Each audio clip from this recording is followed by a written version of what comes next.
And 6 races remain in the 2019 College Sailing LaserPerformance Team Race National Championship here in sunny and beautiful Newport, Rhode Island. After 11 hours of racing on the water yesterday, Yale University won the final race of round 2 qualifier against their opponents, Georgetown University. With a 20-2 scoreline, the Yale Bulldogs clinched the 2019 National Championship title last night. But the racing isn't quite over. Georgetown University, Stanford University, and Dartmouth University all qualified for the remaining spots in the top 4. And with Yale University, they will all hit the water today fighting for a spot on the podium. So before we get started in today's racing, we do want to take a couple of moments to thank all of our military service members for everything that they do for our country and honor them on Memorial Day today. On this Memorial Day, where our nation honors and remembers our fallen heroes, there is a display of heroism right here at Fort Adams in Newport, Rhode Island. We'd like to take a brief time out to honor and thank those who have served for this great nation with a short tribute. Today is the 4th annual Boots on the Ground for Heroes Memorial created by Operation Stand Down. The display, which consists of polished boots with one American flag in each, honors 6,957 U.S. service members killed in action since 9/11 in the global war on terror. The boots are arranged by state in alphabetical order and includes 29 Rhode Islanders. Thousands of people will visit the memorial today. It is because of our heroes dedicated to service and the continued service of our active service members that we are able to enjoy luxuries such as sailing on this beautiful Memorial Day and every day in the United States.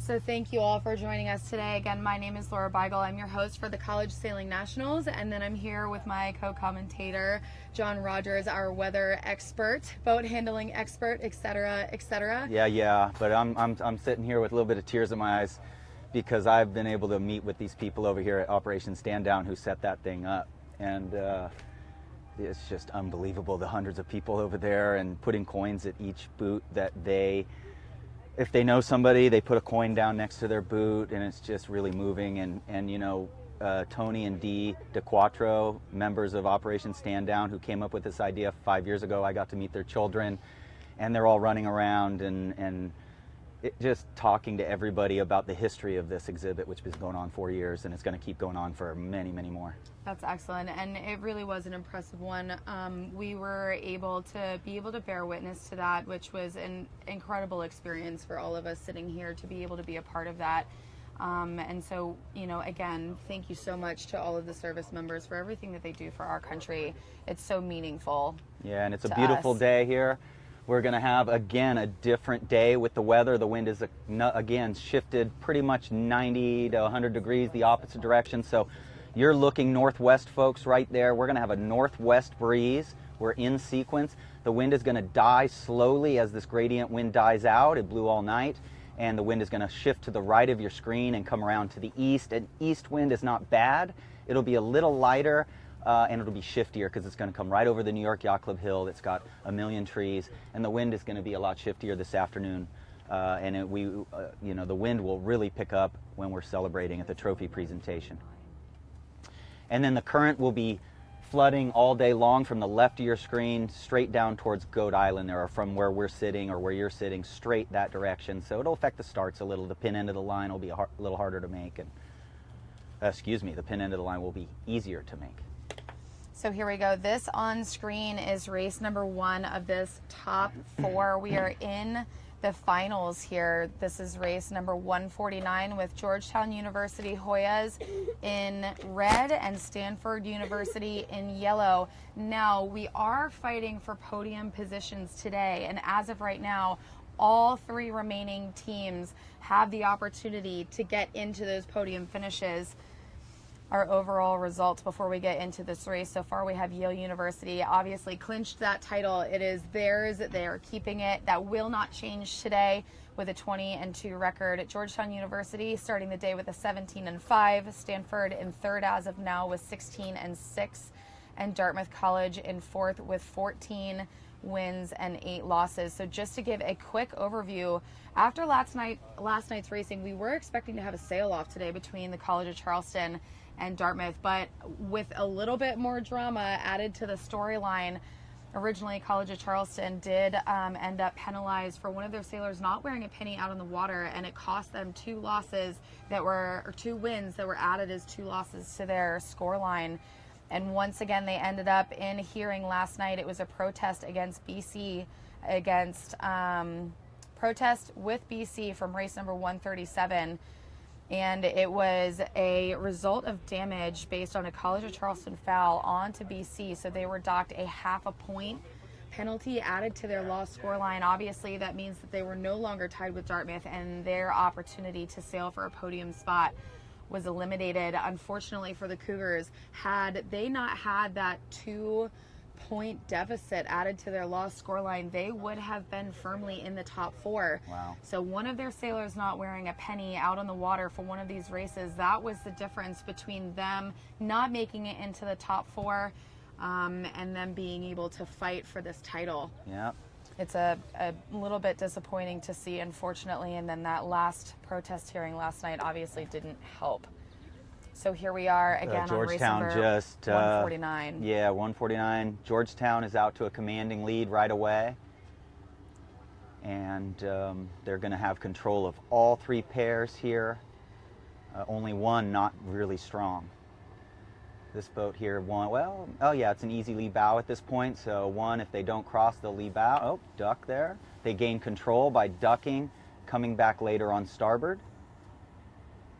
So I would still say that that's a very weak control, but they will come back here soon. Let's watch the beautiful roll tack. You've got Georgetown in red, Stanford Cardinal in yellow.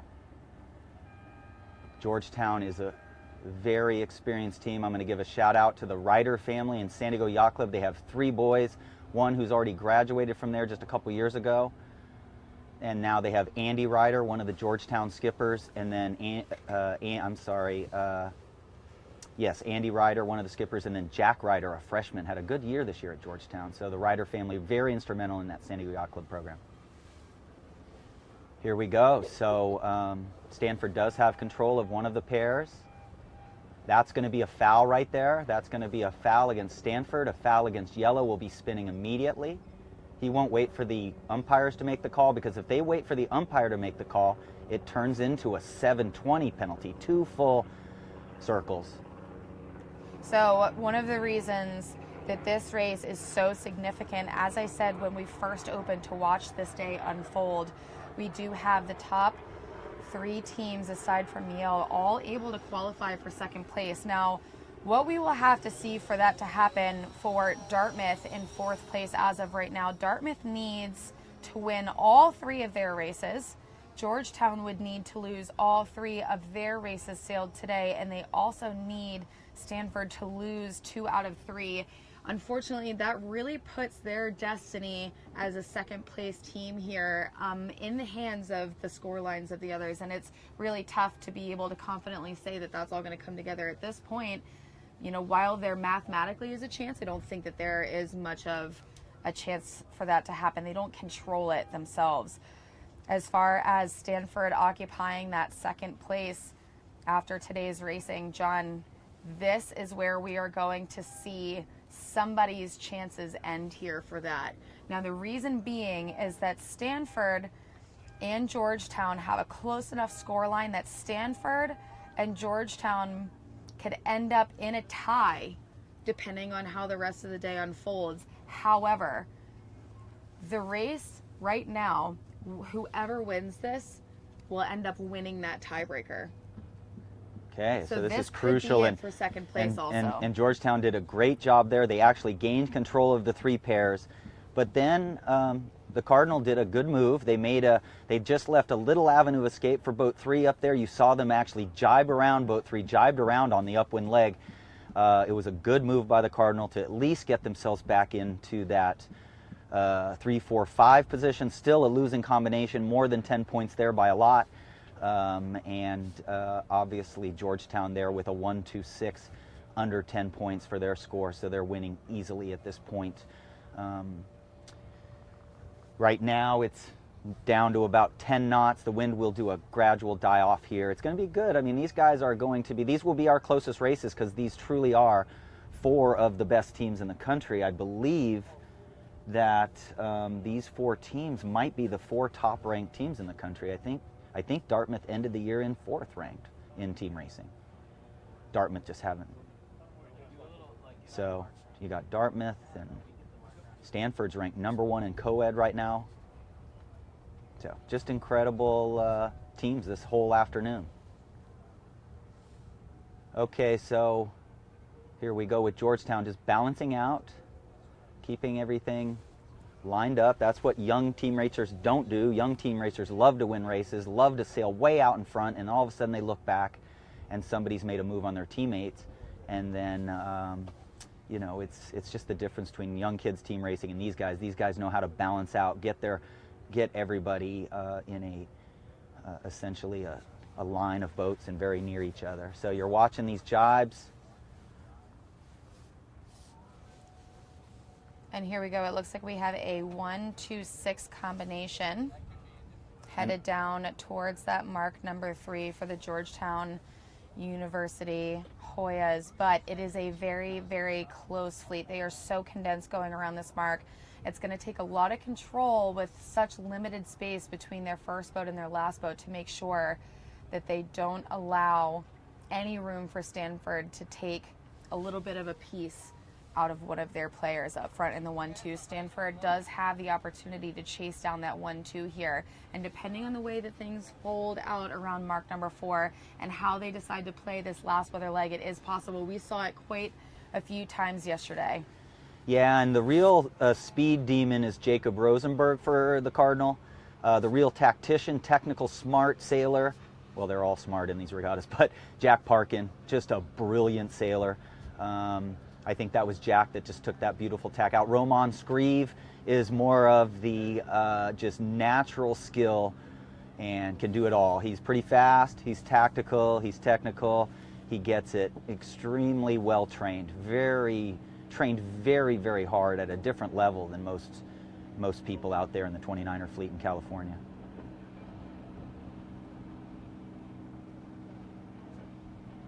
So Georgetown easily in control of 2 pairs, and the conditions are just not varied enough here. The last beat will be longer than the runs because they are bucking the current right now. So imagine a river going, we are kind of cross current here. It's hard to call on the current here what's happening.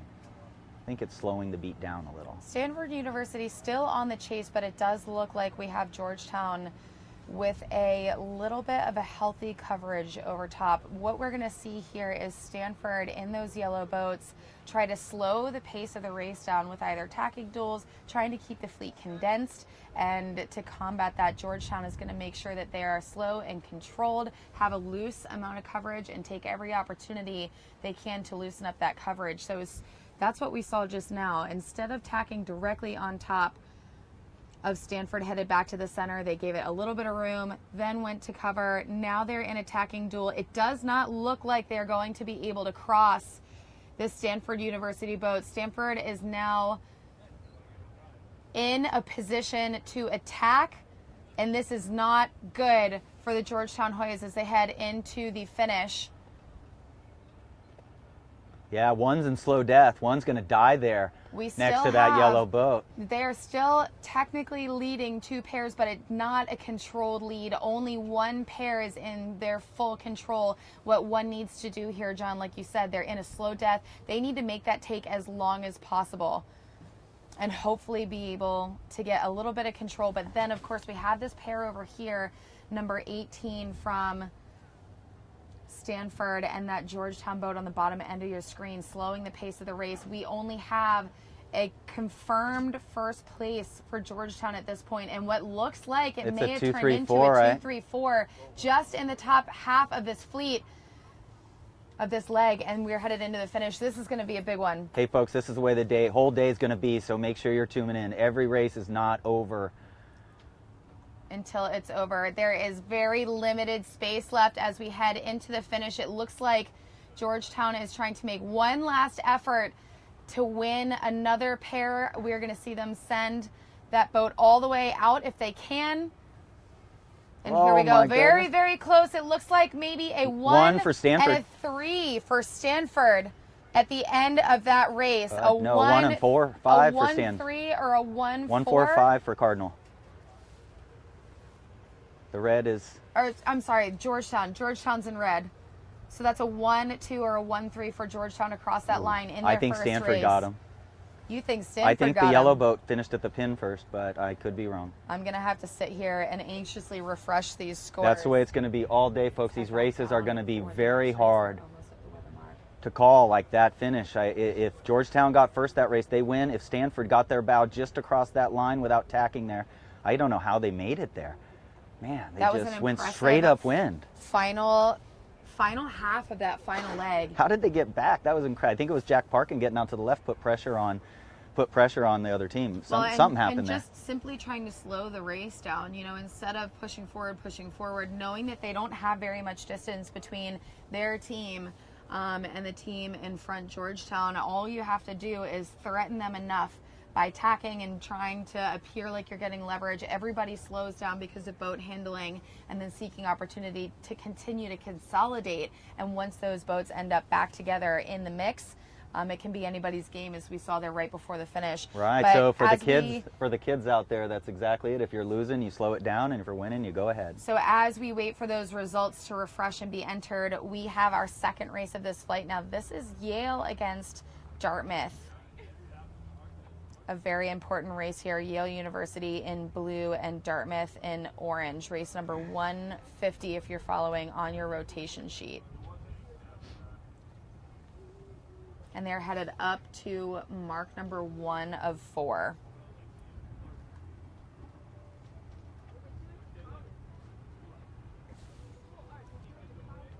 So the big green and yellow are controlling 2 pairs. Looks like Yale might have the 1 on off the screen.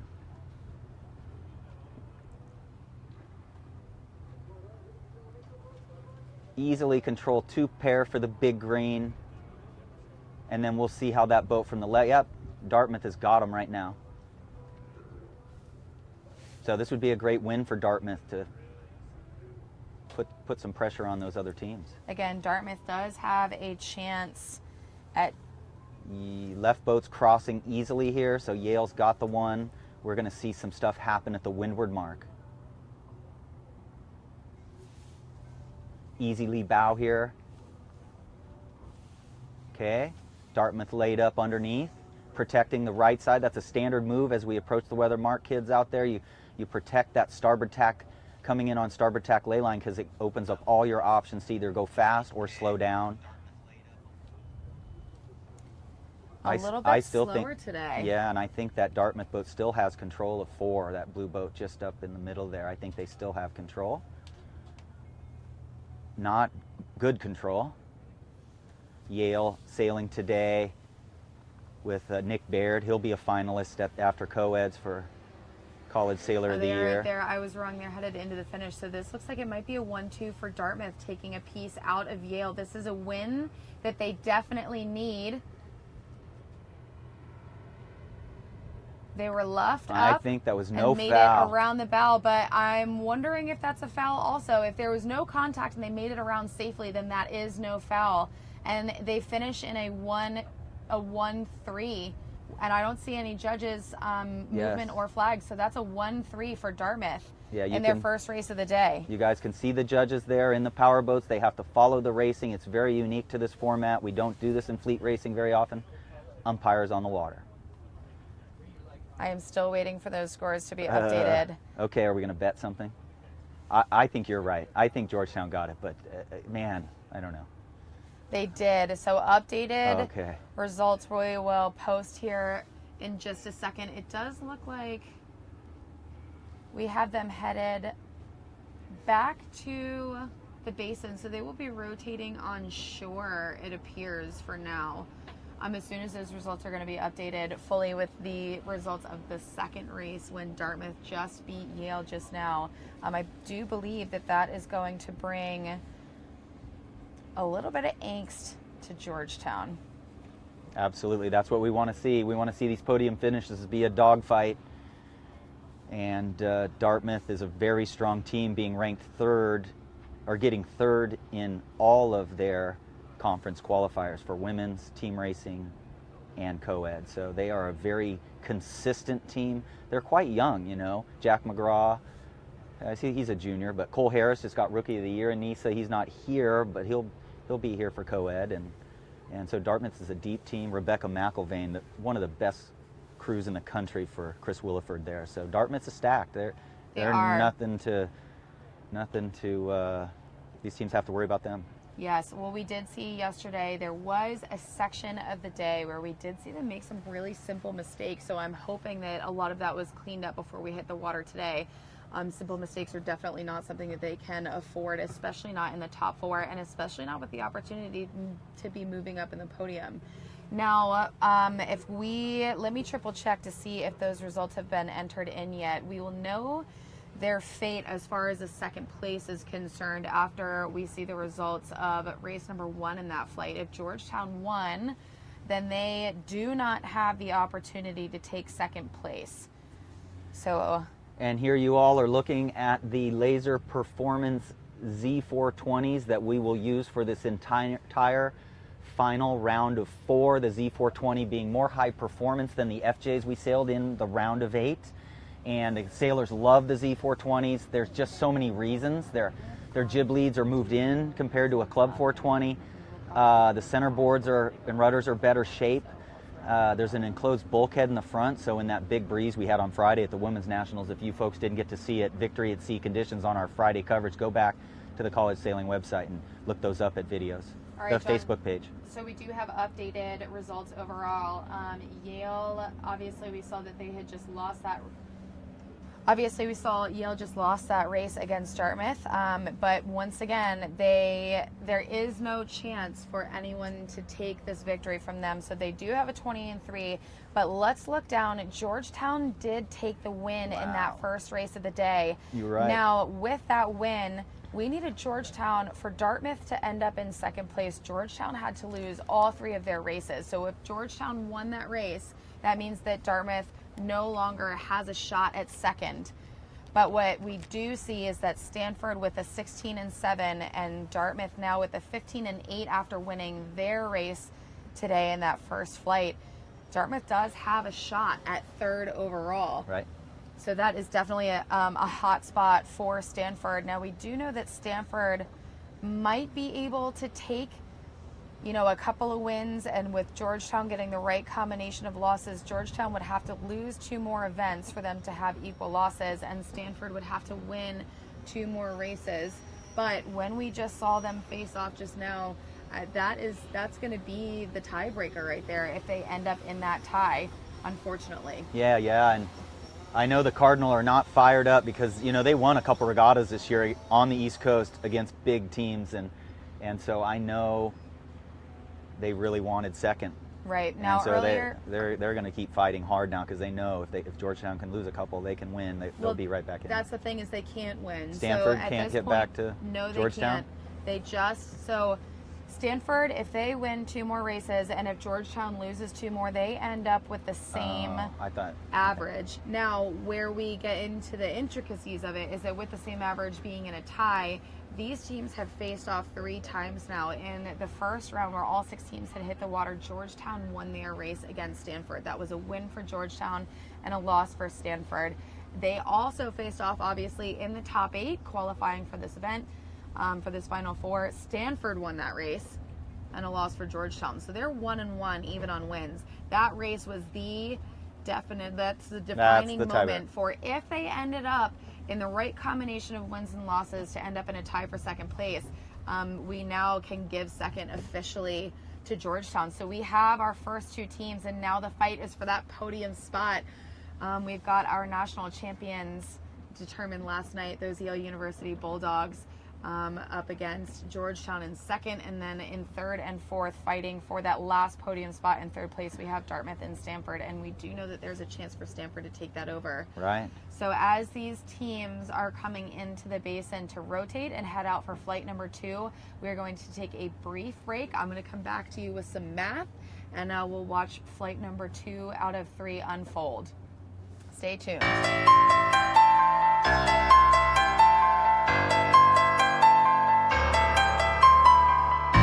We're not in it for the scenic locales, sunset toasts, and sea-sprayed hors d'oeuvres. No, we're here to be challenged. Because out on the water, the challenge is the reward. We don't take shortcuts. We don't cut corners. We don't give up. So challenge us, Mother Nature. Answer our call. Give us what you've got so we can beat you at your own game. Don't hold back. We'll always find a way to go further or faster and sail a bit better than we did yesterday. We are sailors, and every time we hit the open water, it challenges us all over again. Another skill to master, another obstacle to overcome. Because the moment it gets easy, the moment there is no challenge, is the moment we stop being sailors. We are Quantum.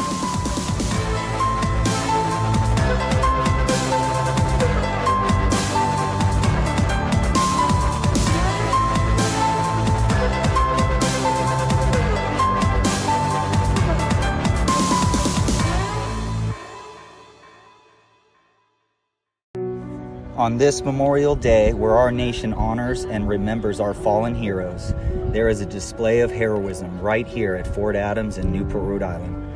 We'd like to take a brief time out to honor and thank those who have served for this great nation with a short tribute.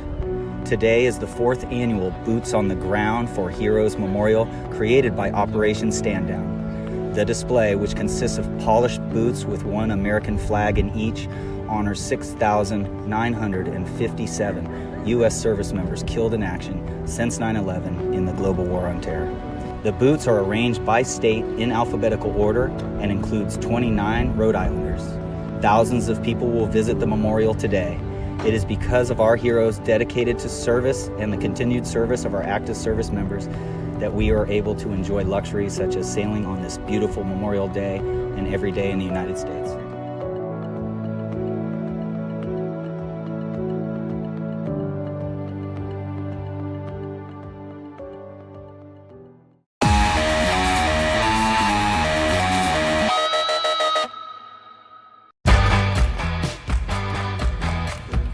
Hi, my name is Lucy Wilmot. I'm from the Bay Area in California. I'm Nate Hausberg, and I'm from Jamestown, Rhode Island. And we're sailing the FX class. Currently, I'm a junior at school. I also do college sailing in fall and spring, so it is a double season sport. I'm just finishing up my senior year at Brown. Every week we have off, whether it's Thanksgiving break, spring break, we're down in Miami training, and we're maximizing the hours we can get on the water. Lucy and I started sailing together despite being mixed in what's typically a female class, partially because it worked really well for our weight and our size and us being young. We both have to put on a lot more weight before we go our separate ways, and I sail the 49er with the bigger sail on it. So while we were developing and learning, it made sense to sail a boat that fit our body weight. Yeah, we're also really trying to focus on practice and getting better at sailing the boat, and so for us, racing isn't really a focus. I think we're entering the intermediate and advanced level of sailing the boat. A lot of the things I think in these boats too is the comfort in the boat. The boat will beat you up if you let it, and having the time at the beginning before you're worried about racing to just sail it in a lot of wind or sail it in light wind and get comfortable with it is a big focus for us. I mean, for me, like in 2019, I really like to see like the people that we're sailing with do well. Yeah, we feel like the more we improve and the more we learn, like the better training partners we can be and the more we can provide to the program. It's about bringing USA to the top, and we're just a small piece of that, I think. Yeah.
think it's also important to have this list.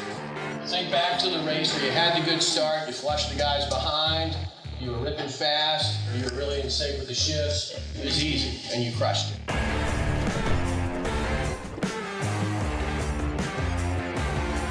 Nobody else is doing it.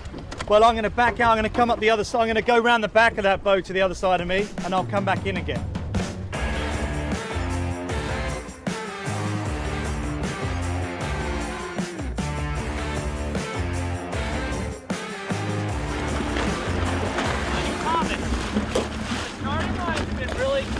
Biased. Do you think that's something that's up with the instruments, like between instruments and handheld or something? You have to sort of be ready and be adaptable for almost any wind condition.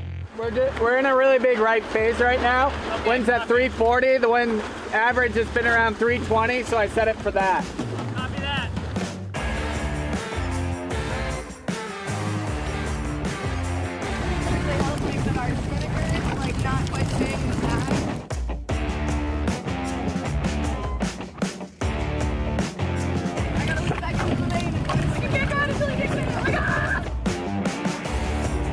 Especially with these double tacks going on, guys, work out a good distance for you to be back from the line. It's a long road and it's hard. So how do you get motivated to do it? Maybe at the beat of the bang in that one there, you were a meter behind the line or something. Something at some point formed in our brain that caused us to pour our life into this thing. Go and sell your own course without risking anything. So I think it's a good start.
It's physically incredibly demanding, and it's also very long. Like if any of these things happen for 1, 2, 3, 4, 5 days, it's fine, but it's just the relentlessness that it's like you're always kind of tired and worn down, and it just, you have another day of really hard winds and have to deal with it.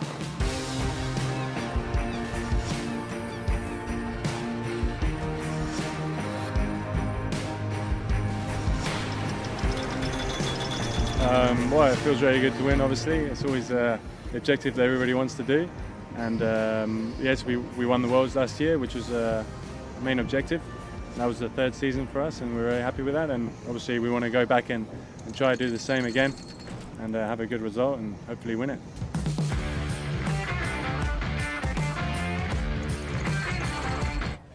Thank you guys for standing by while we were waiting for the boats to rotate and head back to the race course for flight number 2. Now, we did take a look at the results and we'll bring them up again. And we do have some interesting news for this next flight. So flight number 2, it's races 2 out of 3 total that all of these teams will sail today. So overall right now, obviously we have Yale with a 20-3 record. Now we've got Georgetown University, who just in that last race with their win clinched 2nd place overall. So we have our number 1 and 2 decided, but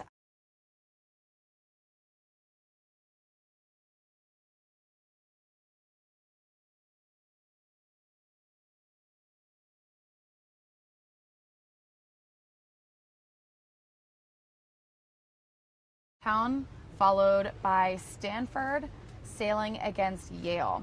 So for Dartmouth to have the opportunity to compete for that third place, that last podium spot, we need to see Stanford lose against Yale and Dartmouth has to win against Georgetown in this race. If that's the case, they will be in a tie, and we will head into the third round where we see them face off directly. That's great. For a tiebreaker. Yeah, I think Yale's going to come out on fire. They still have a little bit of fire in their eyes. The champions got fire in their eyes still. I think they're going to come out and be tough. I think Dartmouth with Chris Williford and Jack McGraw there, and their third skipper, I apologize. You know, Justin Assad, one of the co-chairs for this whole event, is their coach, longtime coach, and their assistant coach, Allie Blumenthal. I think Allie was a College of Charleston grad several years ago. So they have done, God, they're all over, aren't they? All American, and, yeah, we're like bugs, we're everywhere. You know, they have just had such a consistent season. They're building a lot of depth. And a shout out to all the people that are supporting the Big Green out there. Make sure you go to Facebook and let us know who your kids are, who you're proud of. So let's see what happens here. I'm going to say Chris Williford and Jack and the Dartmouth team are going to come out on fire, come off the line and rip it here. Yeah, so I'm just taking a quick look back to confirm the tie breaking. In round number 1, Dartmouth won their race against Stanford University. However, in round number 2, when the top 8 competed and they faced off, they lost the race to Stanford. So, like I said, in this race, if we see Dartmouth College or Stanford lose against Yale, but first we're going to watch Dartmouth and Georgetown. Dartmouth has to win this race for them to be able to face off, be in that tie, and then face off for third place. So I'm excited. We just heard some starting signals. We've got race number 151 at Dartmouth facing Georgetown. Dartmouth is in red and Georgetown is in yellow. And it's going to be a tough one. We know that both teams are pretty aggressive. We saw both teams falter a little bit at the end of the day yesterday, making some simple mistakes, but it seems like everybody has really gotten, things back in order as they approach this last day of racing, knowing that they have the opportunity to win or lose those final podium places. Well, I could tell the Dartmouth team is still very upbeat. I think they know they missed out on a couple chances. They know they could have been second here for sure. They know that. So what I heard them talking about this morning was, let's just go out and do what we were trained to do. Let's put yesterday behind us. Let's not make those simple mistakes. Let's come out and use the training. We've been doing this 6 months. Let's go show it. Some of them have been doing it for quite a few years. Also, I know that we do have a pretty good spread of juniors, seniors, etc. on these two teams up next. So for Dartmouth, we have sailing Christopher Wilford with crew Rebecca McElveen. Both of them sailing in their third pair. Second pair, Jack McGraw and Paige Clark. Yeah, and then Truckee Third Greenhouse. pair, Timothy Greenhouse, I'm so sorry, Timothy and Eloise Byrne. Those are their 3 pairs out on the water, and it does look like we have some seniors here on one team. Jack McGraw and Paige Clark are actually juniors, so depending on how things fall out today, they might end up coming back here with a bit of a chip on their shoulder. And then sophomores Timothy Greenhouse and Eloise Byrne getting their taste of finals. And with 2 years left to go and this experience out on the water, they're going to be a threat coming up in the next couple of years. Yeah, and with 1 minute to go, the Hoyas there in the yellow. Dartmouth in the, what is that, orange? Red? Red. Okay, so less than a minute to go for this pivotal race here. There you see the committee boat end with an orange flag on it on the right middle of your screen. The pin end is up higher up the screen there. You've got Georgetown leading back in the first pair, and the current would be pushing, that would open up the committee boat. The flooding tide would open up the committee boat. So I that just heard yellow 30 seconds to go. That boat has control. The boat nearest you has control over boat 1. They're definitely going to be able to start there in control without barging. It looks like we have one of our Hoyas bailing out of a bad situation, trying to get a clear start on the line. It does also look like teams down near the pin are at a close hauled course, struggling a little bit to make it all the way up. So we have 3 Georgetown Hoya boats set up on top of those Dartmouth teams. Now, what we do see is easily one pair here by the Hoyas, but out to the left-hand side near the pin, or the top left part of your screen, we have one Georgetown boat that just tacked out to center, looking for a little bit more room to be able to clear, and their third boat just bailed out after trying to pin for a reasonable amount of time. Good start by the Some big Dartmouth green. boats You know, the over. pin was favored. The starting line was not perpendicular to the wind, so the pin was further upwind. The current coming in made that start a little challenging, but they've definitely got control of one pair, and I think they're going to have the second pair too, but we'll see what happens. I'm not so confident that after the last 30 seconds to a minute that Georgetown is in a very good spot over here with their one team. It looks as though they are winning two pairs up to that top, the left side, the top side of your screen. Correct. However, we do have two wild cards, so this Georgetown Hoya boat could either be first, but the way that we just saw those other two Georgetown boats head back out left, it appears that the left-hand side is favored, and so I'm inclined to think that that is a 6, meaning that we have a 2-3-6 on the course right now. That is a losing pair, but we'll see how they come back together now that Georgetown's tacked. Man, those tacks, just so good. All right, and looking more and more like we have a 2-3-4 scenario. That is a very, very stable winning combination, and a lot of space between that boat number 1 for Stanford, or for Dartmouth leading this race. I'm wondering how they're going to approach this top mark, knowing that they are not in a winning combination, and Georgetown has a very stable one at that. Yeah, this team second in this regatta, and they're only going to graduate Andy Ryder, and it looks like they'll replace him with his younger brother Jack. So Jack will probably get to sail. He's already sailed in the event day 1. Jack, a freshman. So Man, they have San Diego Yacht Club, a shout out to you. You guys have about 20 kids at these events. Great job.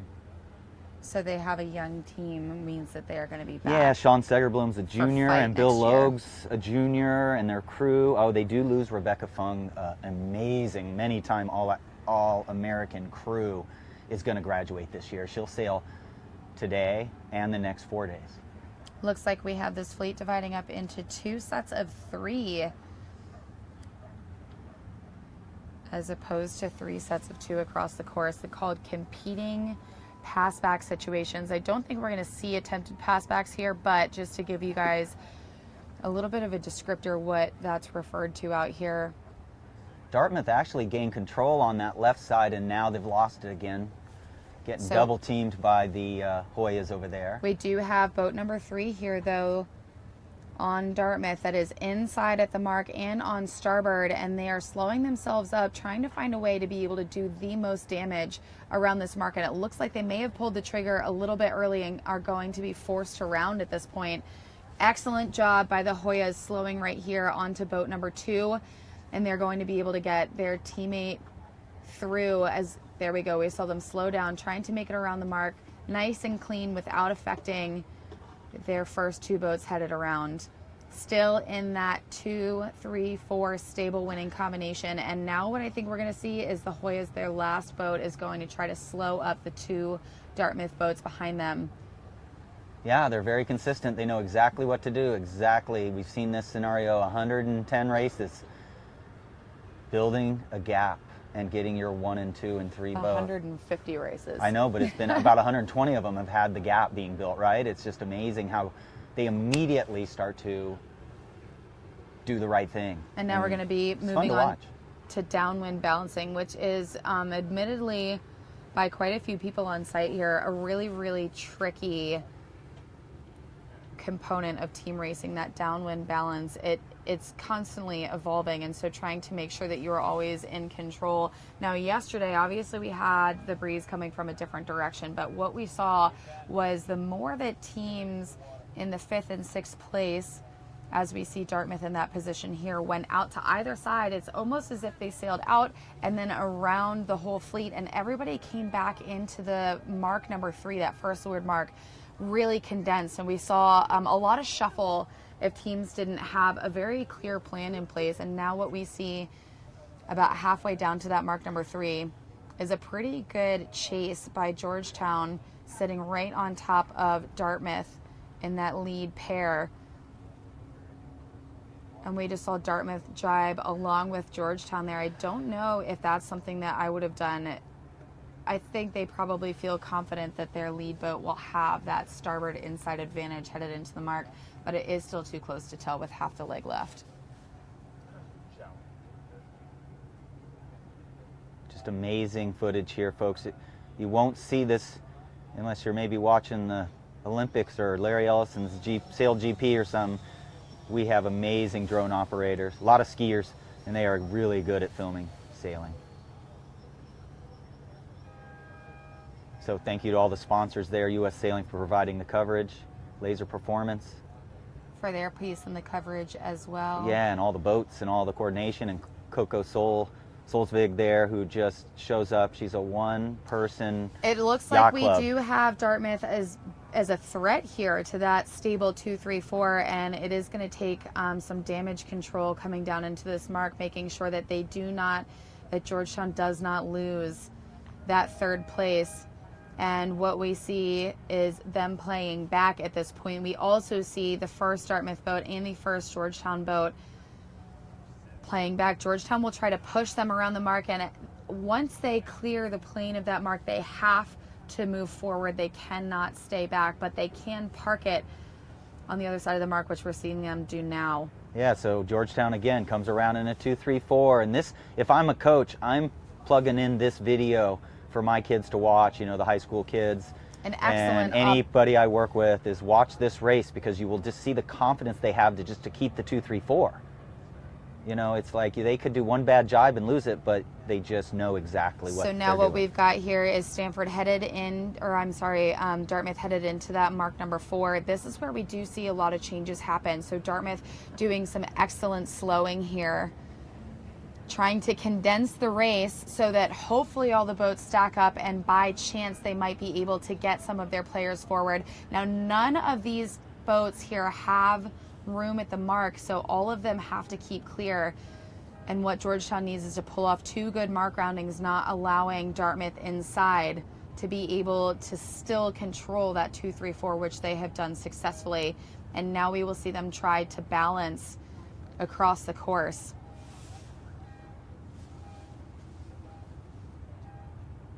Yeah, you'll see all the techniques that they're using to slow the boats down. On that offset leg, they were over trimming their sails really hard, stalling the sails to slow down, and to play with the overlap situations, both windward and leeward of each other.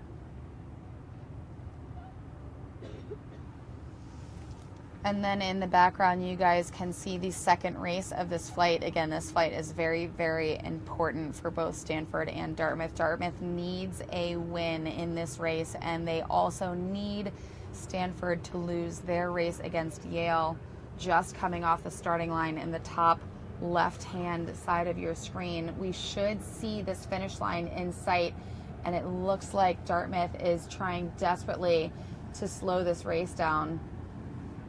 They just induced a tacking duel, and Georgetown is not playing into it anymore. Once again, they do need to condense this race, but we do see a very balanced effort by Georgetown right now, controlling 3 areas of the course and having that blanket coverage on top of 2 key boats, keeping them in that 5-6 position. So now up on the top right-hand side of your screen, that drop in, that is just after the start of race number 152, Stanford against Yale. Stanford is in the blue boats and Yale is in orange, and it looks like it's a little bit close coming off of that line. Yeah, and if you drew a line perpendicular to the wind across the bows of the Georgetown team, it would almost be an exact straight line. So they are about as balanced as you can possibly be. And it's really beautiful to watch such high-level team racing at age, 19, 20, 21. These are incredible sailors out on the water. So there is your finish line in view. Georgetown still with a hold on that 2-3-4 winning combination. Now we are going to see Dartmouth's number 1 attempt to make something happen at the last minute. This is exactly what we saw in that first flight, where there is not much real estate left. The teams are all condensing here as they try to make it into that narrow finish line. And I'm wondering what we're going to see Dartmouth try to pull off here. And there you go. The boat on the left is happy with the 2-3-4 for Georgetown. It does. It look like it might end up being, unless Dartmouth takes that one, we might end up seeing Georgetown sneak in there for a first place. Oh, wow. I think that's it. I think we might have seen a 1-3 maybe. At the very least, a 1-3, a 1-4, possibly a 1-4-5 finish there at the end for Georgetown. Wow, another great finish. I'm not super confident that we just saw Georgetown win, but it did look like at the worst possibly a 1-4-5. Yeah. Now that is a winning combination. Again, any points that equate to 10 or less based on your finishing place within those 6 boats is a win. So I'm just gonna mash my refresh button over here, trying to see who did take that race. Once again, we did need Dartmouth to win that for them to have a spot or a chance for that third place spot. Georgetown got off the line a little bit back. Dartmouth got a good start, like I was saying they would, but Georgetown just got back in the race before I could finish my sentence. You know, as all of a sudden they were losing 2 pairs, and then the next second they were winning 2 pairs, and then they just did a 2-3-4 all the way around the course. So now we have that second race in this flight on screen, race number 152, Stanford University in blue and Yale in orange. And we've got Yale with another, we're seeing a 2-3-4. Again, stable winning combination headed into mark number 2 and downwind. There is a considerable gap between the top 4 boats and the trailing 5-6. So it is going to be really, really tough for Stanford to condense this race with just 1 boat up front and turn it into something that they can actually work with. At this point, their only focus is to try to create and reframe this race into something that they can work with to hopefully have a chance to convert it to a winning combination. But right, so 6, it's tough. 6 is gonna have to do something at the mark.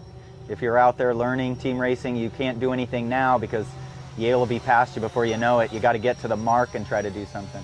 Right, at this point, they need to hang on to that 1. That's their only chance at the mark, just like you said. And those 2 boats in 5 and 6th place probably shouldn't be sitting on top of each other's air like that. Yeah, that will not contribute to making it.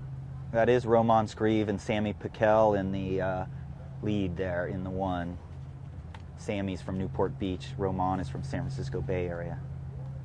Shout out to all of them, the Piquel family and the Scrieve family. Antoine, who graduated from Stanford, went to the Youth Worlds and 29ers a couple times in the past. Another product of the California 29er program. So I do have updated results, but let's follow this all the way through. Look at Sammy hanging to lure. That's called reach mode there. Pull up the results. Sammy, a freshman there.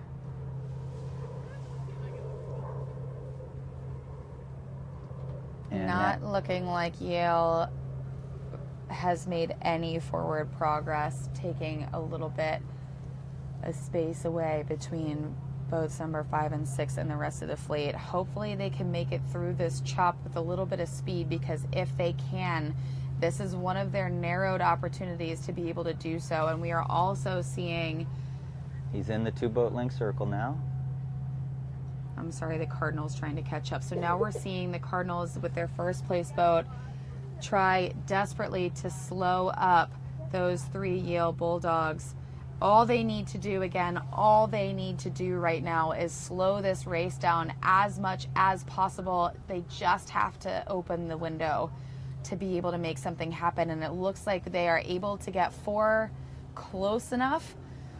But again, here they head into this mark number 4, and they're on their way up to the finish, and they've got boat number 5. Stanford has boat number 5 still trailing considerably. It is going to be tough at this point. I don't know if keeping the 1 is an option. I think that maybe Stanford needs to play back and try to go for a 2-3-4 or a 2-3-5.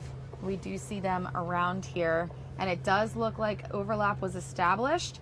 However, Yale will have room at that mark, so we will see Stanford trail around, still in a chasing position. Yeah, not much Roman could do. He had to probably try to channel his inner Michael Menninger, somebody, a guy that could take out a couple boats down there and get his team back into races all the time. It was something we watched happen all the time when he was at, where did he go? St. Mary's, I think. Yeah, that's a lot to ask when you got 3 boats right on your tail there. Definitely, and they are running out of opportunity. There is so much space on the course right now that it's hard. It's going to be really, really difficult for Stanford to make up that space and turn this into something that they can work with here. Those bottom 2 marks 3 and 4, that was pretty much it.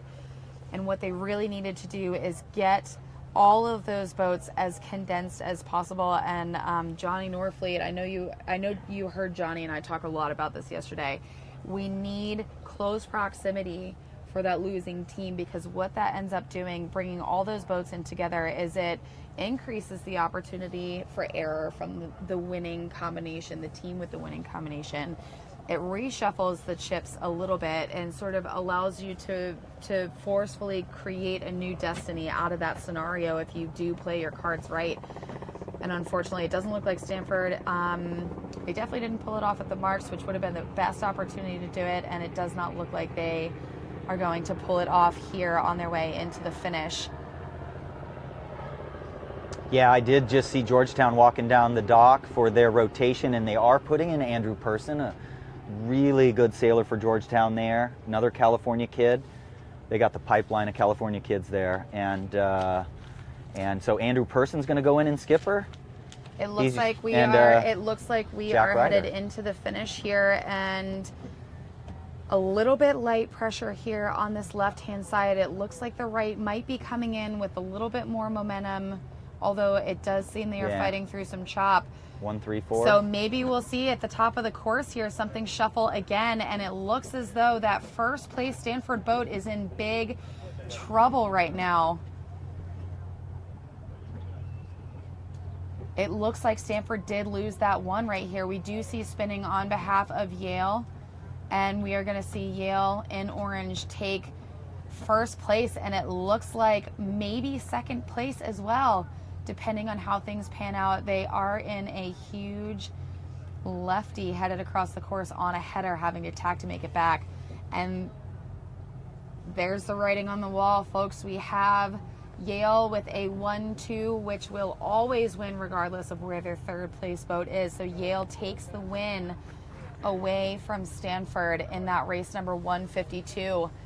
Now that does not bode well for Stanford University, especially knowing that Dartmouth did have the chance. They really needed to win to shut down Dartmouth's opportunity for third, but what we don't know quite yet is what the results are for that Dartmouth race when they race Georgetown. Yeah. So we're going to bring you the final results and check that out. Like I said, for Dartmouth to be able to have a shot at third, we needed to see Stanford lose against Yale, and we also needed to see Dartmouth win against Georgetown. So for Stanford, they just opened the door, but let's try to pull up those final results and see what the outcome of that Dartmouth and Georgetown race was. Yeah, Yale just keeps doing this year in and year out, being so strong. You know, yeah. It's hard to attest what it is, but I can tell you by watching the races, it's a combination of team racing skill and they're fast. And their coach, obviously Zach and Bill Healy and stuff, are just so experienced in all this stuff.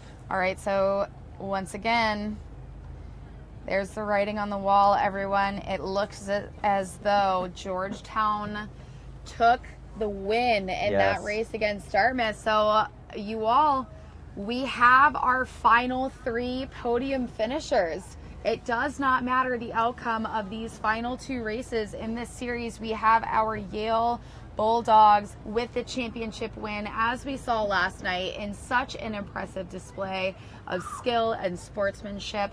They won with a loss record that could not be beat. And now we have seen earlier today Georgetown confirm their second place here at the 2019 College Sailing Laser Performance Team Race National Championship. And in that last flight just now, we saw Stanford with a loss, but also Dartmouth with a loss shut the door on Dartmouth, and they are now officially third place at this year's championship. Wow. And Dartmouth College, they are also officially fourth place this year. That is our top 4 finishers here. Yeah, absolutely, and they should all be very proud of themselves. They had to destroy, I mean, they had to battle against a very difficult round of 8, so they should all be very proud, and now they know where the bar is and what they need to work on for next year. Definitely. They'll take a few weeks off. They're not like Bill Belichick or anything, no days off or anything, but they'll take a few weeks off, but then they'll be getting right back at it. I know that a lot of the teams that did make these round of 8 and everything, they already know what they're working on for next year. Absolutely.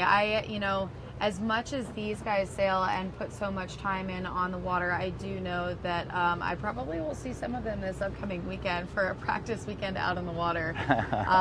It's so hard to let go. So regardless of how many days they've put in and how many championships they're sailing throughout the series, we won't see them take very much time off. But with this summer season before school next year, I think that a lot of the teams that maybe just narrowly missed out on qualifying by sloppy mistake, by unsloppy, really unfortunate mistake or other, everyone has got their notes for what they need to accomplish next year, and also for those teams that know that they're graduating a lot of seniors. I just got an interesting thought, the seniors now that are gonna, I heard a senior just this morning asking her teammates what she's going to do next week, because they just sail so much. It's going to be such a shock to their system when this regatta is over, and a lot of people out there, make sure you send your notes into Facebook to recognize those seniors, your daughters and your grandkids and nieces and nephews who are going to graduate, because we know what an emotional break that is. I mean, they don't know what to do with themselves when there's not sailing practice, and they're going to wonder, and how can I get back together with my friends that I spent about 4 to 6 hours a day with for the last 4 years? So it's very emotional for a lot of these seniors and stuff. Absolutely, but it's also very motivational for some of the younger members of the team, especially for those freshmen, having the experience of being here on site, to be able to A, get a feel for this atmosphere, B, to see how this championship has the potential to unfold. It has been incredibly tough for qualifying. Even into last night, there was an opportunity before the final flight, there was the opportunity for a 4-way tie for that 4th place spot. It has been unrelenting tie after tie after tie because the skill here is so high. So for all the freshmen on site, what an eye-opener into not only college sailing, but into opportunity for growth and for skill development. And for them being here is already so impressive. But I think that they've got a little extra motivation and a little extra hunger as they approach their last 3 years in school. They're the 3 years that they have ahead of them. For the sophomores, probably the same too. And for those juniors, like I said, unfortunately we did see Charleston had a couple of tough breaks with a team member forgetting to wear their penny out on the water, and that ended up being, just to clarify some detail, I did have it wrong as far as protests and redresses. That ended up being pretty unfortunate. Two wins deducted from their score line and 2 losses added. Without that, they would have had a pretty clear spot in that top 4 standing, and then again going into a protest last night.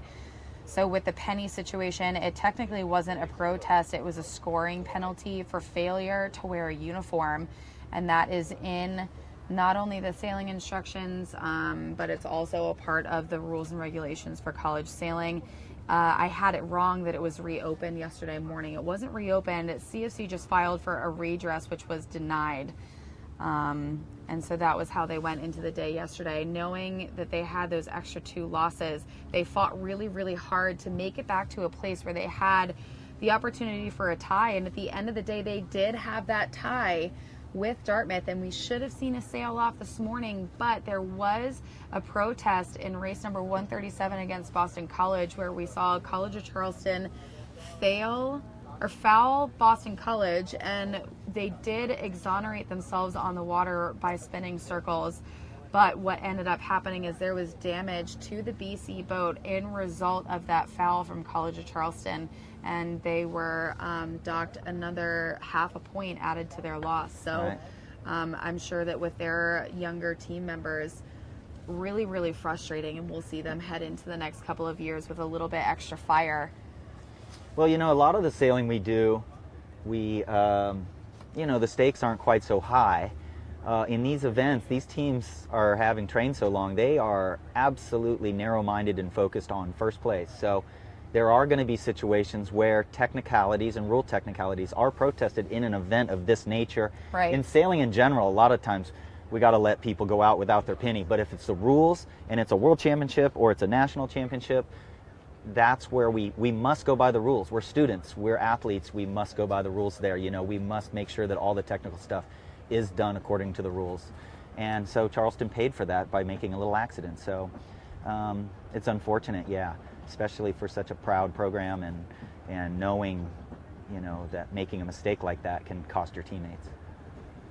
And we're sitting here looking at beautiful Newport, Rhode Island, sitting at Sail Newport near the Fort Adams Park here. It's just an amazing facility. And thank you to Sail Newport for hosting us. My being pretty terrible at math has led me to the wrong conclusion. Oh, wow. So I want to thank Chris Segerblum, tuned in from at home. Oh, yeah. Hi, Colin Chris. Suvak and Robert Hopkins, all doing some math for me, thankfully, in the comments. So it does look like with these scores, there is an opportunity for, in this last sequence, for those two teams to tie for third with Stanford and with Dartmouth. Great. So if that ends up being the case, I guess what we need to see here is for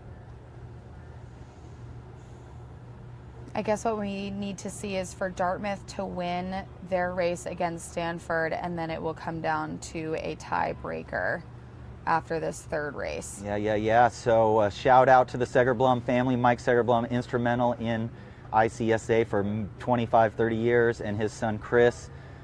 I can't remember where Chris graduated. Chris graduated from Georgetown or Yale or something. And then Robert Hopkins, a name from the past. Robert, I believe, worked for America Cube, the winning team in 1992, and then worked for Young America in 1995. That great team led by Kevin Mulvaney, I believe. Somebody could send that in. So Robert Hopkins, a engineer extraordinaire. Young America, the most beautiful America's Cup boat ever, in my opinion, with the Ray Lichtenstein painting of the mermaid on the side. So hi to Robert Hopkins, sailing out in San Diego during those cups. Very brilliant man, I know. Okay, so Stanford University with a 16-8 scoreline, and Dartmouth University with a 15-9 scoreline. Dartmouth would have to win against Stanford in this next race to create a scenario where they have tied. And then looking back in round one, we've got Stanford won against Dartmouth. A lot of cheering going on over here. And they won against Dartmouth again. So even if Dartmouth was able to tie, that is still, Stanford is third place. Well, it's great we're having conversations over here on Facebook, so it's pretty cool. Okay, so while we wait for our teams to head out for the final racing here of the 2019 College Sailing LaserPerformance Team Race National Championship, we are going to take a brief break, and as soon as those boats hit the starting line, we will be back to you. Yeah, share the page with your friends. On this Memorial Day, where our nation honors and remembers our fallen heroes, there is a display of heroism right here at Fort Adams in Newport, Rhode Island. We'd like to take a brief time out to honor and thank those who have served for this great nation with a short tribute. Today is the 4th annual Boots on the Ground for Heroes Memorial created by Operation Stand Down. The display, which consists of polished boots with one American flag in each, honors 6,957 U.S. service members killed in action since 9/11 in the global war on terror. The boots are arranged by state in alphabetical order and includes 29 Rhode Islanders.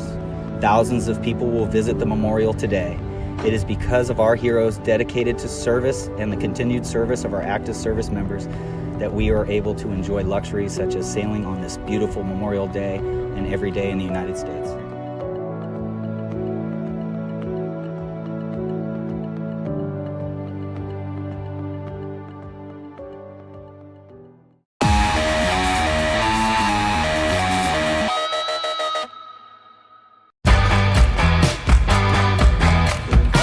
Hi, my name is Lucy Wilmot. I'm from the Bay Area in California. I'm Nate Hausberg, and I'm from Jamestown, Rhode Island.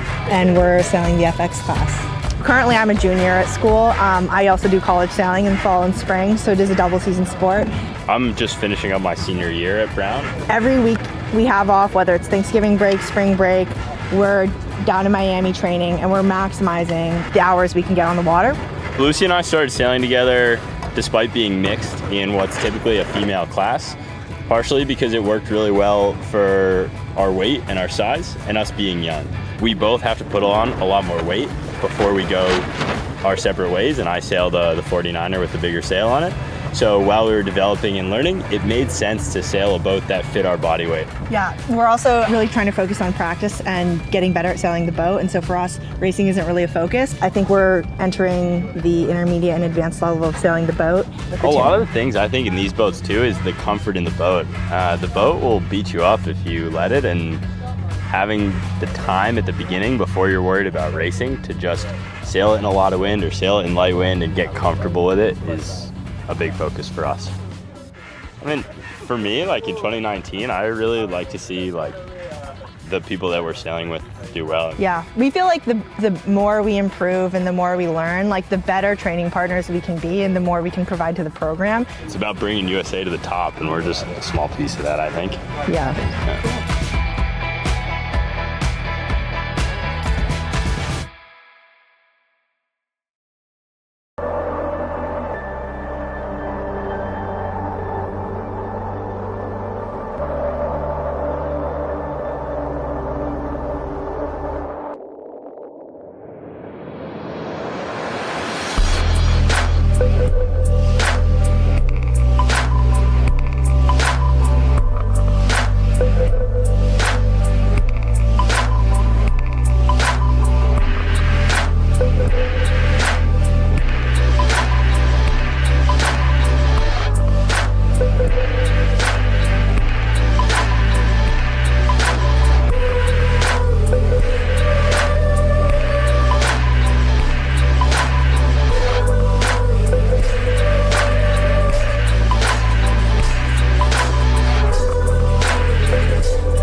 Welcome back, and thank you for staying tuned on that brief break. We have confirmation that yes, this is actually going to be a sail off for a tie for third place. So thank you all in the comments for keeping track of math for me.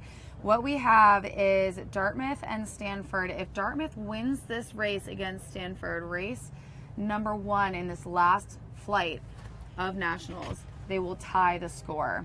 The other thing that happened in the past, in round 1, in race number 62, Dartmouth won against Stanford. In round number 2, Stanford won against Dartmouth. So there's 2 ways that there are tiebreakers calculated, and I'm waiting on Danielle Richards, the executive director of ICSA, to get back to me for clarification. There she is right here. First is that it'll come down to which team won the most races each time they faced off against one another. So if their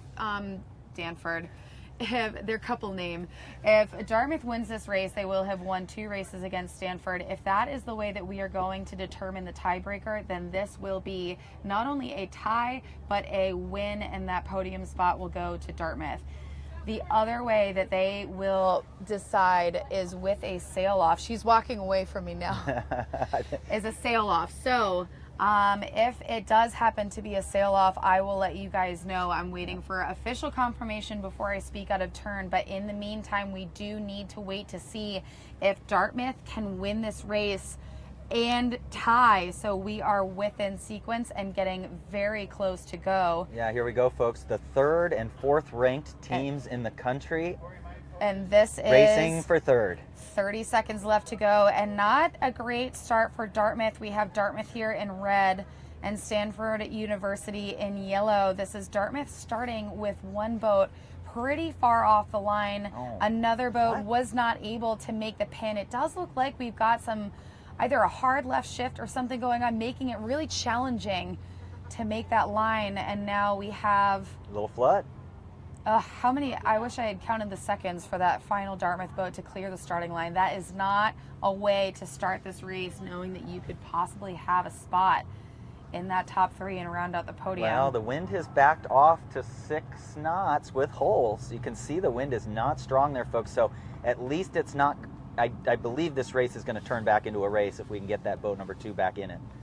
At that point, boat number 2 needs to sail fast forward, make sure that their boat speed is at peak at all times, make sure that their boat handling is on point so that they don't have any cost moving up the course with bad tacks, bad jibes, bad sail trim. And then the other thing that this Dartmouth team needs to do is find a way to slow down the pace of this race to give their teammate a better opportunity to make that happen. So it does look like Dartmouth has control over 1 pair down here on the bottom part of the screen, although it looks like they're deciding to head off to the left-hand side and join their teammates.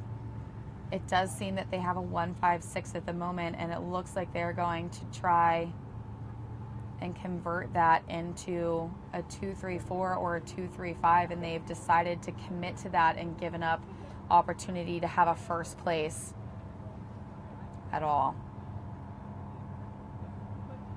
Unfortunately, they are in the low pressure piece of the course right now as they sneak their way off to the left. And it's going to be really close to see who crosses who, but I think they might have narrowly had it, or it would have been a very close duck. In any case, setting up to the right of these 2 Stanford boats will give them leverage up at the top mark with starboard tack advantage headed into Mark 1. Yep, but still not very there's not much to work with here. They need to slow this race down, and I guess Mark 1 might be their best chance and their first opportunity to do that. Yep, and Dartmouth taking 9th last year in this event. They've taken a big step up. Stanford got 5th in this event last year. Also taking a little step up. I believe their alumni won the Hinman last year. Yes. We're starting to see Mark 1 in sight now, being that It is a holiday Monday. We're going to see quite a bit of traffic in and out of Newport Harbor. As if the lake conditions weren't challenging enough, we're going to start to see the sea state kick up. And we are going to start to see the wind shift, but we may be over for the day by the time the wind shifts. We may be getting ready for trophy presentation this afternoon. All right, coming into Mark 1, and it looks like we have the Stanford Cardinals with a 1-2 and immediately sending someone back into 4th or 5th position to play ace. At this point, with a 1-2, they have an ace in the back. The goal for Stanford is to ensure that they create as much space as possible to reduce Dartmouth's chances even further of trying to convert this into anything they can work with. Yeah, Jack Parkin there, skipper in that boat in your foreground there. Taylor Kirkpatrick, a junior, one of the 3-time conference. So here we go, up there. At Mark 1 still. It's an excellent job done by Stanford, gaining overlap with the Dartmouth boat behind and just doing anything to slow their boat down. So luffing them up, headed back down towards the mark, waiting for that overlap to get a little bit more firm, and then they will likely work on doing something like that. Again, the focus is to keep both of those boats back. What they do not need at this point for Stanford is for any of those 2 Dartmouth boats to catch up. What they need is for their 1-2 to stay safe and secure, and in the event that that lead Dartmouth boat is capable of catching up, they need the odds to be in their favor with 2 boats against 1 boat. So a lot of work to be done to keep this winning combination safe for Stanford as they head down into race or mark number 3. Now, to give you guys a taste of what else we have on the course, the final race here between Yale and Georgetown just got off the starting line and is headed up towards Mark 1. These 2 teams faced off yesterday in the last race of round 8, with Yale winning. Georgetown in blue and Yale in orange. Yeah, it's great. Georgetown sent out little Jack Ryder, a freshman, amazing sailor from San Diego. Not many kids have sailed more than him. Maybe his buddy Johannes McIlvaine from Cal Maritime. That's an interesting story. Cal Maritime qualified for this, but they're at sea. They had to forfeit their spot. You know what's pretty fun here is that now that the 1st and 2nd places are locked in, those are not going to change. And now we have the 1st and 2nd place team racing one another. I bet now that all the pressure is off, they're just so out here fun to have a good time. This is low pressure, exciting stuff. One more opportunity for especially those seniors on both of those teams to get out and play a little bit more. There's no pressure. They already know where they sit. Yeah, you know, what a nice spot to be in for them. We grew up fleet racing, individual effort and everything, and these sailors just love to pair up and be able to team up and try to do things, you know, together. It's kind of a generational thing too. You know, it's a very social sport here in college, as it is worldwide, but you know, this gives them the chance to go out and be with their buddies and race together. Team racing is a cool format. All right, so now we're going to focus back on race number 1 here with Stanford and Dartmouth, and we do have a few things that have happened. It looks like we've seen 2 Dartmouth boats move up closer and closer to that lead group. They don't necessarily have a winning position yet. Stanford still controls the inside position, the favorable position on starboard jibe at the mark, and so we will see them do a little bit of cleaning up here as they all approach this rounding. Again, the attempt is to try to make as much space as possible between these 3 boats just about to round and the leading 3, but we do see another Dartmouth team who played back and slowed up just a little bit here. Yeah, nice overlap I don't situation understand there. the playing back. It looks like they might be spinning. So they fouled, headed into that leeward mark, and now spinning. And now it's a clear 1, 2, 3 for the Stanford Cardinals. And Dartmouth trails fully headed around mark number 4. These last 2 marks are the last opportunity really for teams to do anything super aggressively to take control from a 1-2 winning combination of their opponent. And now there's a considerable amount of distance between the lead 2 boats for Stanford and the remaining boats on the course, and I don't see anything coming to fruition, but this is the last race. Maybe we'll see something come together we have in the past in the last half of this weather leg. Yeah, I was really impressed with Jacob being able to get that last second overlap at the initial gate, and then obviously the penalty turn, a 7:20, because the umpires made the call. Well, the podium may be set, and I think Stanford's going to celebrate a little bit when they come in. I think we're going to hear some rah-rah going from them.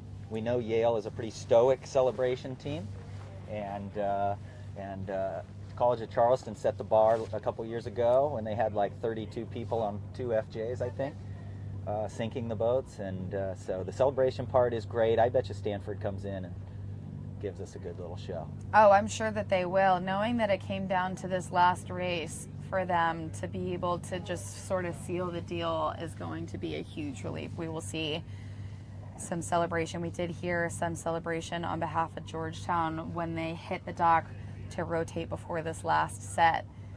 And I can tell you there are some women who are happy that this racing is going to end early today.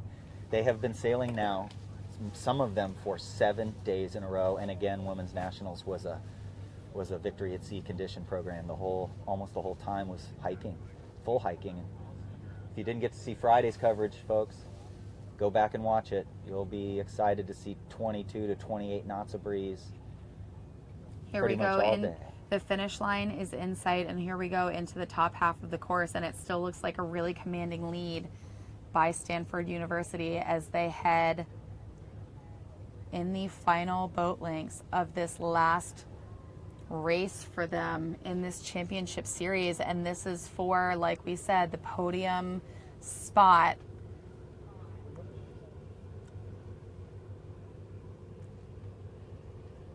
And it is great that we'll be able to get the racing done before the wind peters out to 4 or 5 knots before it shifts to the east. So we're going to have a nice little easterly for our trophy presentation today.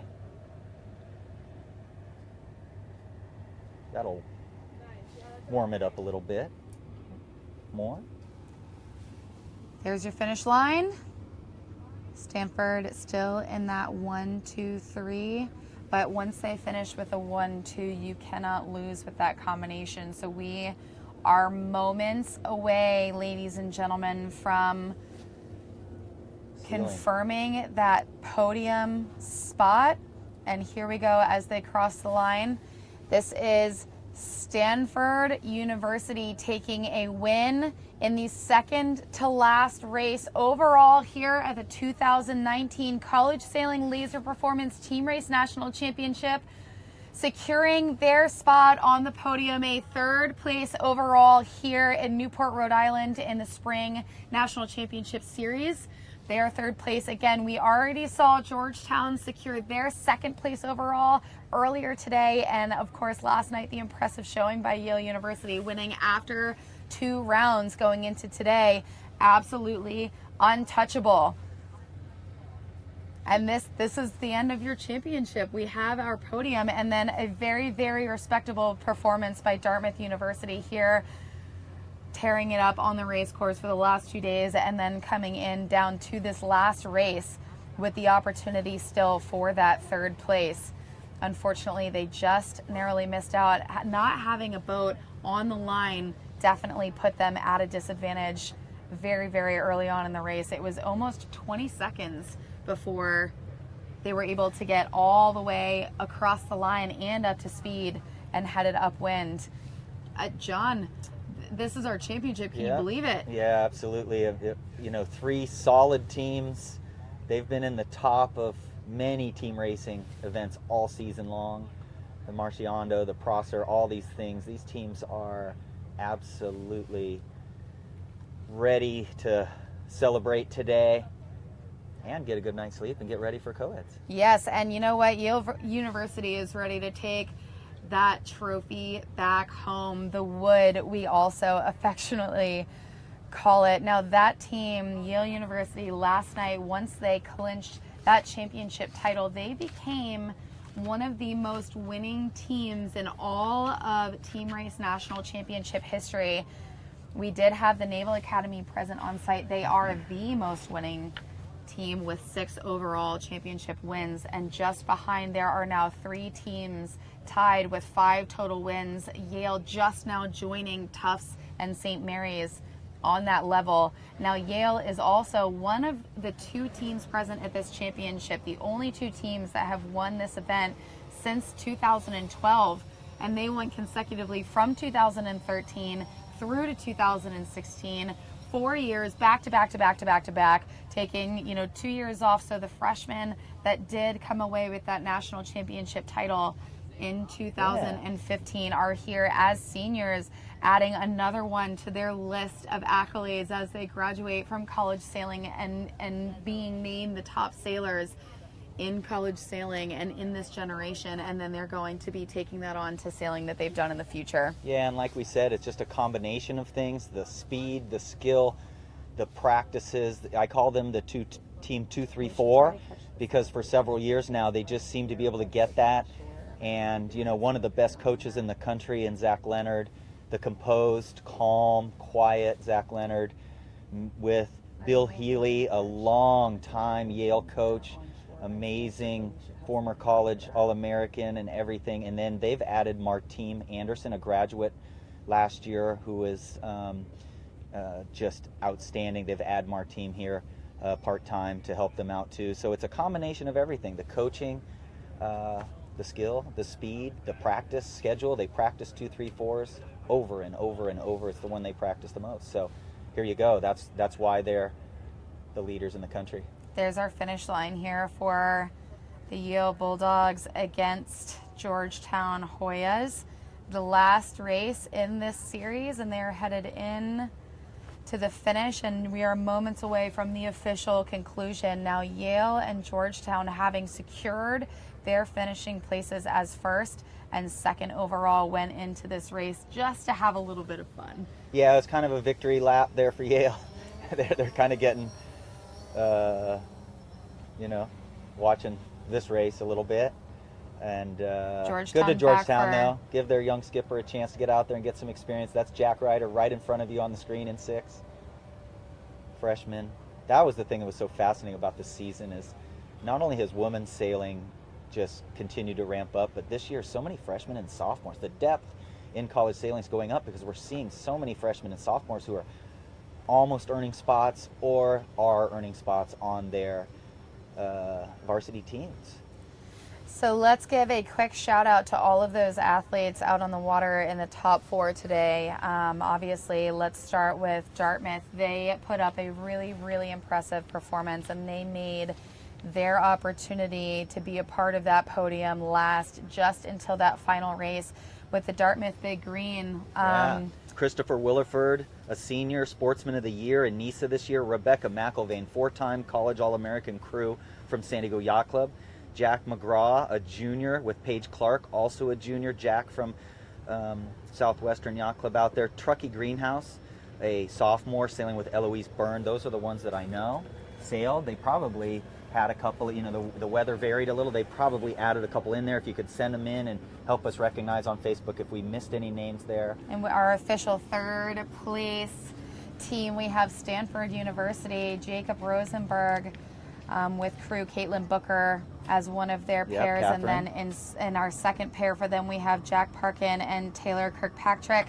Rounding out their team for Team Race Nationals is Romaine Scurvy and Sammy Pickle. So congratulations to them on procuring that 3rd place. And there's Yale with another celebration out here on the water. We did get to see it last night, but now that it is officially closed, it's time for an even bigger celebration. So quickly, we're going to take a look at our Georgetown sailors, give them a little bit of love. Andy Ryder sailing with Haley Shea. We got Sean Sagerbloom sailing with Rebecca Fung, William Long with Caroline Tier, and then on to our champions. We've got Yale University Bulldogs, Sean Harvey and Grace Ann Nicolosi. Nicholas Baird sailing with Kira Woods, Nicholas Hernandez, and Claudia Liacano. Liacano, yeah.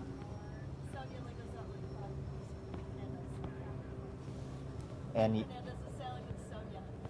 Oh, Nick Hernandez is sailing with Sonia. Yes. We just got word that Yale decided to camp next to us Yes. after a very stressful day next to the tent So, yesterday. They chose yes. to join me once again. Sonia Lingos Utley, an All-American, an honorable mention All-American crew in 2018 there. Great job, Sonia. Yeah, and then you had Grace Ann Nicolosi. She's a All-American crew and I believe the crew of the year in NISA this year.